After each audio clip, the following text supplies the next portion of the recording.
அந்த படத்தில் நான் மட்டும் இல்லை, யாருமே நடிக்கல. கேமரா இல்லை, டெக்னீஷியன் இல்லை, நடிகர்கள் இல்லை, யாருமே இல்லாமல் படத்தை எடுத்துட்டாங்க.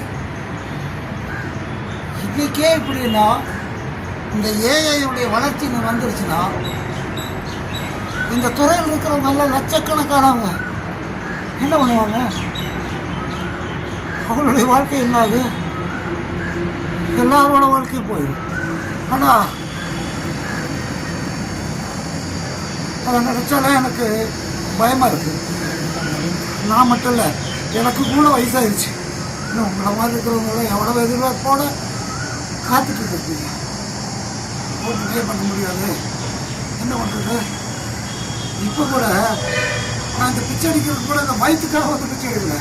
என்னோட நடிப்பு, என் நடிப்போட ஆர்வத்தை திருப்பிக்கிறதுக்காக வந்தேன். எப்படியாவது நடிச்சு அதோட எனக்கு இந்த வசதியும் இல்லை. இந்த சினிமா துறையில் போய் ராசி இறந்தது மட்டும் தான் மிச்சம். இனிமே எனக்கு போய்க்க போனதில்லை. இது யாரும் வாய்ப்பு கொடுத்து காசு கொடுக்க போகுது. அதனால தான் இந்த பழக்கம் வந்து ஐயா, உங்கள் பழப்புக்கு நல்லா ஃபீல் பண்ண வரல ஐயா. எனக்கு வேறு வழியே இல்லாத காசையா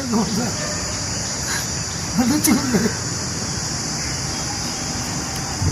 உங்களை பற்றி ஒன்றும் தெரியாமல் தப்பாக பேசுனதை விட இப்போ நீங்கள் இந்த காவியோட அணிஞ்சிருக்கீங்களே, அப்போவே நான் நினச்சிருக்கணும் நீங்கள் ஒரு தப்பானவங்களாக இருக்க முடியாதுன்னு.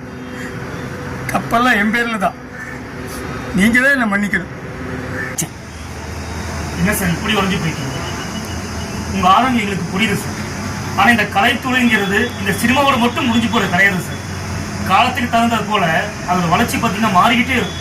அந்த மாதத்துக்கு தகுந்த மாதிரி நம்ம மேம்படுத்திக்கணும் சார். பல பேர் பாதிக்கப்படுறாங்கிறதும் உண்மைதான் சார். ஆனால் வேற பல பேர் இதனால பயனடைவாங்க. ஆமாம் சார்.